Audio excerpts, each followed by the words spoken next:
Бұл сайысқа қатысудағы мақсатымыз ене мен келін арасындағы, келін мен бала арасындағы, әже мен немере арасындағы сыйластықты көрсету, және сол өзіміздің іс-әрекетіміз арқылы балаға тәлім-тәрбие беру. Өзімізді таныстыра кетсек, мен Сүйрікбаева Күләнда Жанғабылқызы 40 жыл ұстаздық еңбекті атқарып, қазіргі күнде зейнет жасындамын. Балалардың, немерелердің тәрбиесімен айналысу барысында жұмыс жүріп жатырмыз.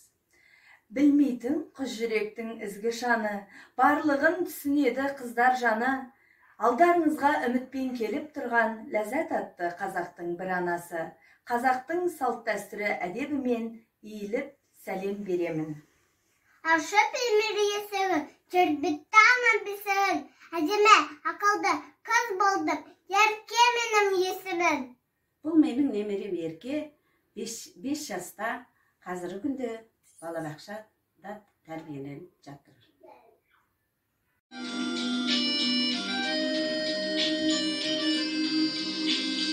Өзіңсің шырқыра сен мәңгі менің, бақытым сенен өзге бар ма менің, аналық махаббатым шексіз саған, бөлшегі жүрегімнің бал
саған аппақ таңды балам, өзінің маңғазында аңқай пана, бар бала ақтап өтсін ана сүтін, баласын өтсін сүйіп барлығына. Сен қуанып күл болашым, сен аман болып жүр анашым, жаралған бақыт үшін әлемдегі ешбір ана, ешбір бала мұңаймасын, жыламасын, мұңаймасын, жыламасын. Сен қуанып күл болашым, сен аман болып жүр анашым, жаралған бақыт үшін